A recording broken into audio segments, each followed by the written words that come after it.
concerning the UFO crash in Roswell, New Mexico. An eyewitness says that there was a fourth gray alien and he was alive, and this is a Roswell eyewitness. A large number of stories revolving around extraterrestrials have surfaced on the internet lately, but the Roswell crash of July 4th, 1947 is the most famous, controversial, and credible one so far. The case was investigated thoroughly, and the government did try its best to conceal the real fact. Apparently, a Roswell survivor existed, that is, an extraterrestrial from the crash, existed and was critically injured during the crash. Don Schmidt, who happened to be one of the prime investigators, stated that he and his team came across hundreds of people claiming to know about what really happened, including certain information about a survivor from that UFO. In 2011, when Open Minds magazine wrote about the case, they asked Schmidt for his best evidence that a pilot or an alien of the crashed UFO had survived. A series of stories emerged, and there is a possibility that these stories could be true. One of the stories includes the details of a Roswell survivor with gray skin and big eyes. Eyewitness testimonials about the Roswell survivor. The first testimony has been given by Frankie Dwyer, who was around 12 years old in 1947, and her father, who was the chief of the Roswell Fire Department, was the first to reach the site of the accident. Afterward, her father was threatened and advised by the military to remain mum, silent about whatever he had witnessed. Frankie's father was accompanied by Lee Reeves and by a couple of other deputies, including the Chaves County Sheriff, and they had reached the spot of the accident a few moments before the military arrived and secured the area. The entire fire department witnessed that whatever had crashed was not a plane or a balloon. Instead, it was an egg-shaped craft. Frankie's father further witnessed 3 small humanoid bodies laying on the side of the spaceship or UFO. However, what has remained unknown till now is that there was one more alien being on the spaceship who had apparently survived the crash. It had grayish skin, a big head with 2 large black eyes. The stature of the humanoid was nothing taller than about a 10-year-old child. As Dan Dwyer got closer, the military started to set up a perimeter around the area. The firefighters were taken away and taken to a remote area where they were firmly told not to talk about what happened. That same night, another group of soldiers went to Dwyer's and his father's and his wife's home, and they threatened them. He and his wife were asked to remain quiet about the incident, as the government is powerful enough to disappear his children, they said. George Wilcox, who has been the sheriff of Roswell at the time of the crash, also had a story to tell, which he passed upon his granddaughter. His granddaughter revealed that her grandfather was so threatened that he did not want to go back to his job, but the sheriff was so surprised by what happened that he didn't want to go back to his job.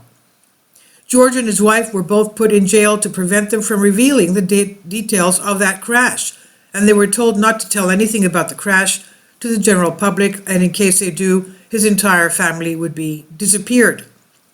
His granddaughter stated that there were 4 casualties in the crash, and one of them had survived the crash. All 4 humanoids were in silk suits, and the area at the crash had caught fire, which created the alert. Roswell UFO crash testimonials by government officials. Sergeant Homer G. Roulette Jr., who had joined the 603rd Air Engineer Squadron RAAF in 1947, served the nation for 26 years. He retired in 1967. Prior to his death in 1988, he told his son Larry about the Roswell UFO crash and what he had seen at the site. He was also part of the squad which was appointed to clean the accident site after the dead extraterrestrial bodies were confiscated by the government. At that moment, he saw things that were beyond his understanding. He had retrieved a, quote, thin sheet that held its shape, end quote, from the spaceship. He also went into great detail about the ship, the corpses of the little men who had been flying it, and the one survivor who managed to stay alive after the crash. This testimony is pretty much identical to that of Richard Loveridge, a mechanical engineer at Boeing Aircraft Company. While he was on the team that looked into accidents, he heard about something that happened just outside of Roswell.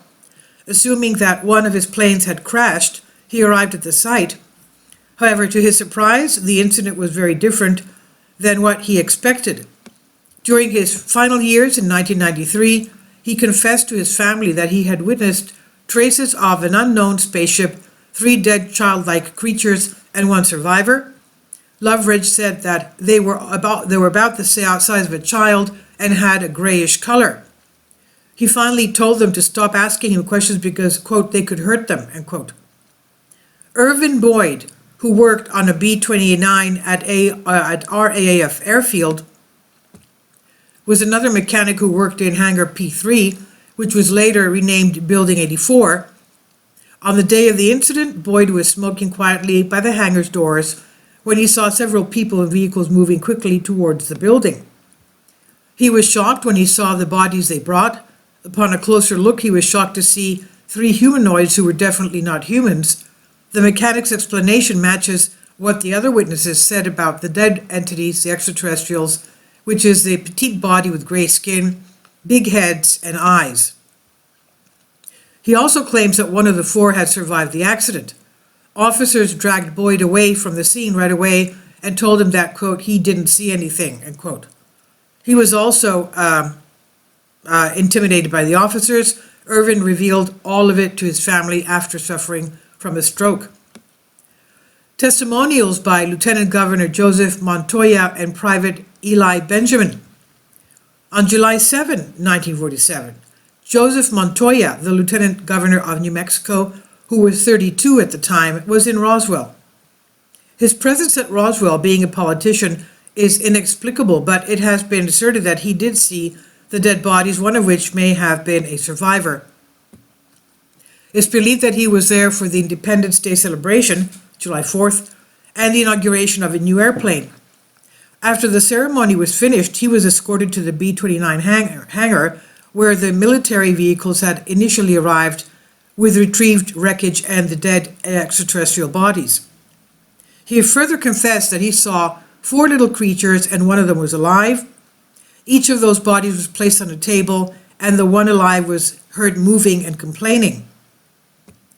What was he speaking? I'd like to know what language he was speaking. Private First Class 390th Air Service Squadron RAAF Airfield Eli Benjamin, who had a top secret clearance, was given the duty to help the 509th Bombardment Group with security for its secret operations, the world's first wing for an atomic bomb.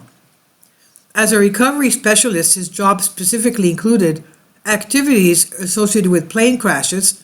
Colonel William Blanchard told them to be ready for, quote, special tasks, end quote, at the moment the incident occurred.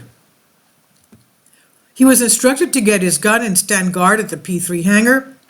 When he got to the building, there was a commotion at the front door. Several soldiers tried to get a hold of the officer who was Benjamin Sr. and was instructing him. The officer was suffering from a panic attack as he couldn't get 4 stretchers to the base hospital, so Benjamin was put in charge of the job. While moving the bodies, Benjamin noted that one of the bodies had shown some signs of movement. When they were being put into the back of the ambulance, a sheet fell and Benjamin was surprised to see a strange creature. The last order Benjamin received was to carry the load and stay in charge until relieved from duty. Once they got to the hospital, half a dozen doctors, nurses, and men in suits took charge of one of the gurneys, and clearly one of the creatures was still alive. They pulled all the MPs back right away and sent them back to their squads. Eli Benjamin could not remember the names of the other men who were on guard duty with him since it had been 63 years past. Benjamin had revealed all of this to his wife and asked her not to reveal it to anyone. Even to this day, there is no eyewitness to the Roswell incident, but it has been revealed by a credible source that the Roswell survivor was kept at Wright-Patterson Air Force Base until 1948. Well, what are your views about this Roswell incident? Let us know. Now, the information that the Roswell survivor was kept at the extraterrestrial that is, was kept at Wright-Patterson Air Force Base, was revealed by Lieutenant Colonel Marion Magruder in 1997. He was a celebrated pilot of World War II, and he swore on his 5 children that while he was serving at the Superior War School, he was deployed at the Wright-Patterson Air Force Base in April 1948, where he briefly saw this extraterrestrial live alien.